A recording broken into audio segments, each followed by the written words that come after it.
Gusto mo bang pumunta dito sa Spain at nagdadalawang isip ka? Iniisip mo ba kung tama ang magiging desisyon mo na pumunta rito sa Spain?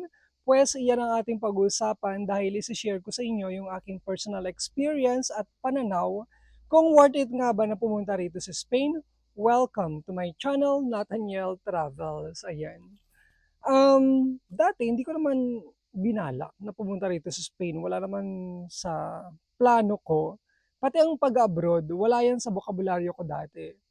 Kasi wala sa family namin ang nag-abroad.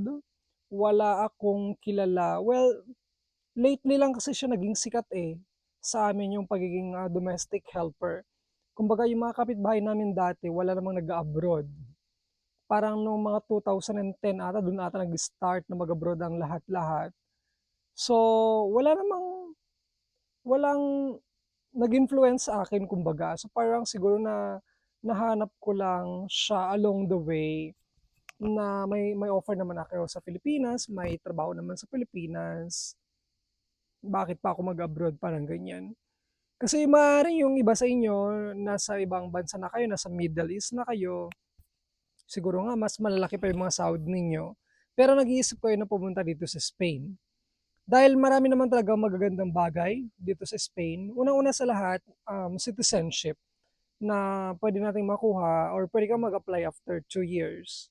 Kung kayo ay nag-work sa Taiwan, sa Hong Kong, sa Singapore, sa Middle East, makakakuha ka ba ng citizenship? Yun siguro yung tanong, na which is sa akin, parang malabo, no? Hindi ko pa alam nga kung allow sa kanila magkaroon ng dual citizenship. So, yun siguro yung isa sa mga reason na naghahatak ng ating mga kababayan na gustong pumunta dito sa Spain. But then, bago sila tumawid or ang tawag nito, mag-cross dito sa path na to, may agam-agam, no? Nagda-doubt kayo, tama ba tong gagawin ko? Lalo-lalo na kung wala kayong kakilala. Well, kung meron kayong friends dito, classmates or kakilala, then siguro mas meron kayong reference point, no? Meron kayong parang ano, pinagbabasihan ba? Pero kung wala naman kayong kilala, sa tingin ko yung mga vlog ko or yung mga videos rather, nakakatulong no sa it's not really sa pag-encourage pero siguro sa pag-guide kung tama ba tong ginagawa ko or yung gagawin mo dahil wala kang kakilala dito at minsan kung nanonood ka lang naman ng mga videos or kahit nagbabasa, mahirap siyang ang tawag nito, ang hirap mag-depend. So, kailangan din natin ng testimony at yan nga yung pag-usapan natin sa video na to. Kung bago ka pa lang pala sa aking video, you can subscribe. Ako ay nagbablog ng kung ano-ano about Spain. So, yeah, it's Nathaniel Talks na instead of Nathaniel Travels. So, anyways, dun muna tayo sa experience ko. Pumunta ako ng Spain dahil gusto kong ma-improve more yung aking Spanish kahit na may level B2 na ako dati sa Philippines, yun yung official exam. Pero natapos ko lahat-lahat ng mga courses na in-offer ng Instituto Cervantes sa Manila, mga Spanish courses. So, bago ako pumunta ng Spain, meron na akong communicative level. Tama ba yung term ko doon?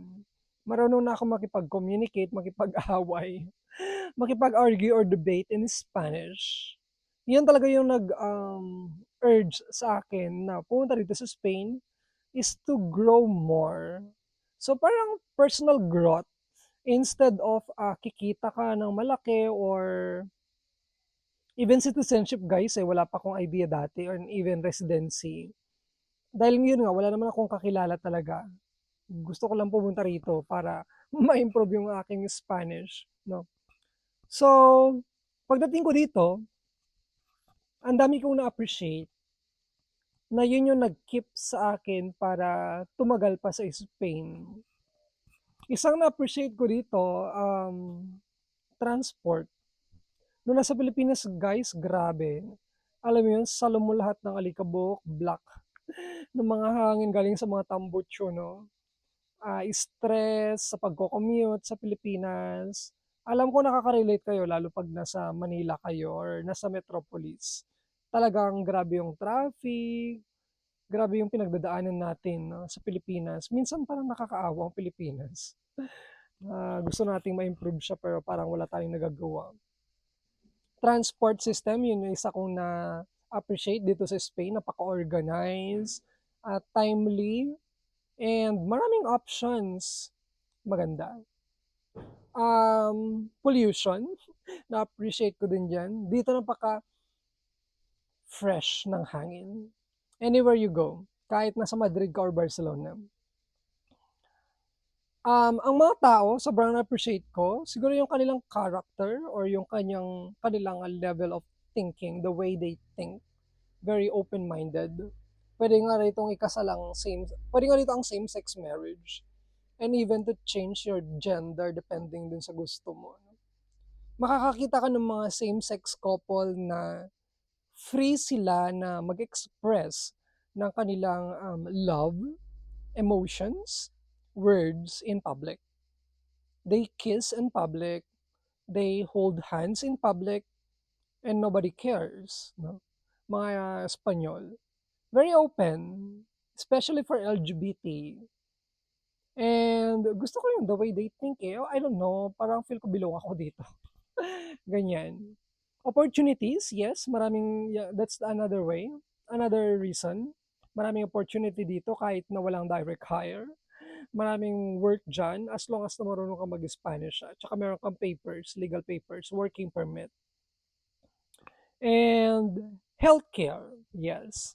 Free hospitalization and cheap, ang tawag dito, mga gamot.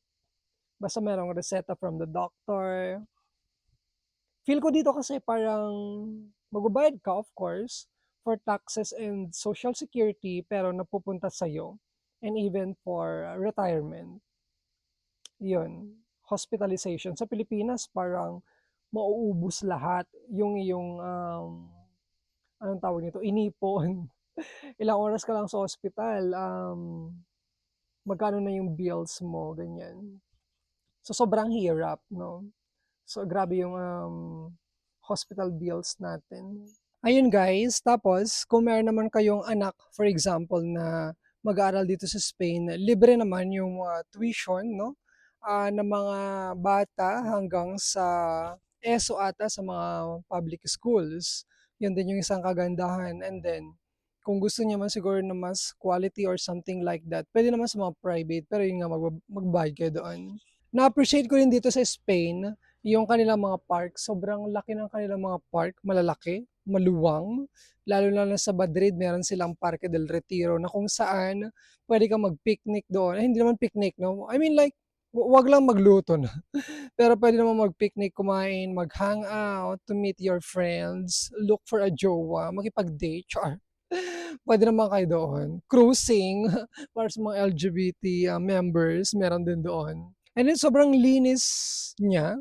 Well, hindi naman super linis, not really perfect naman, pero comparing to other cities or countries, talagang malinis ang Spain. Binavalue nila malinis ang hangin. And then siguro yung isang na-appreciate ko din dito, walang masyadong natural calamities, no? Gaya ng bagyo or typhoon or flood or volcanic eruption, something ganyan, tsunami. Wala masyado, no? Unlike sa Pilipinas, na nasanay na tayo na merong bagyo every time, no? And then, kahit yung mga maliliit nila mga towns, mga pueblos, talagang organized siya. Alam mo yun, dikit-dikit yung mga bahay, merong mga bus stops, um, lahat na naman na ng dapat mong kailanganin, available naman na siya sa kahit sa mga small pueblos, no? Livable, kumbaga yun yung term siguro, livable ang Spain. And even for retirement. So, nung nandito na ako sa Spain, dun ko lang na-appreciate yung mga bagay-bagay na to at na-realize na parang I wanted to have the residency, I wanted to have nationality, and I want to retire in Spain. Yun yung pinaka goal ko ngayon. Hindi ko masisisi yung mga kababayan natin na nandito na sila sa Spain and then they want to be in Spain for more or throughout their life. Kasi may mga bagay silang na-appreciate, nakikita na something siguro na wala sa Pilipinas. Kaya marami ng Pilipino dito ang tumatagal. So ito is like para makapag-isip-isip din kayo 'no, ma-motivate kayo. And feel ko talaga maraming opportunities dito as long as na masipag ka, matiyaga ka, alam mo kung paano makipagkapwa-tao, kung paano i-balance yung buhay mo, napaka-importante yon, and kung paano mamuhay. Kasi well, depende naman na kasi kung ano yung mga gusto natin sa buhay natin. So these are the things keep keep me going here in Spain. Kaya tumagal na ako dito. Hindi ko nga namamalayan. And also traveling, sobrang ganda kasi ng mga lugar dito sa Spain, dito sa Europe. Food, I love their foods.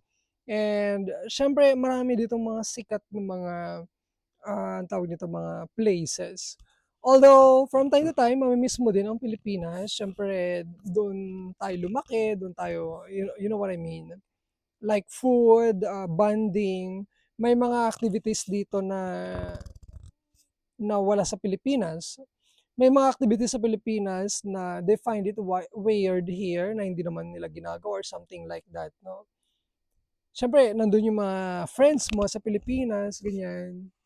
Siguro for people na nandito na, siguro every 2 years, nagbabakasyon sila sa Pilipinas para at least meron pa din connection dun sa roots mo sa Philippines, sa culture mo, sa kinalakhan mo. And maybe, pag nandito na kayo sa Spain, siguro recommendable na mag-build kayo ng connection among friends, with someone kung gusto niyo mag-jowa dito, para talagang siguro mas tumagal ka dito sa Spain, 'no? Dahil hindi naman lahat tumatagal dito sa Spain. Maraming mga Pilipino na hindi nila nakakayanan yung pressure of being alone, yung trabaho, yun nga, mawalay sa mga family, and language siguro, paghanap ng trabaho.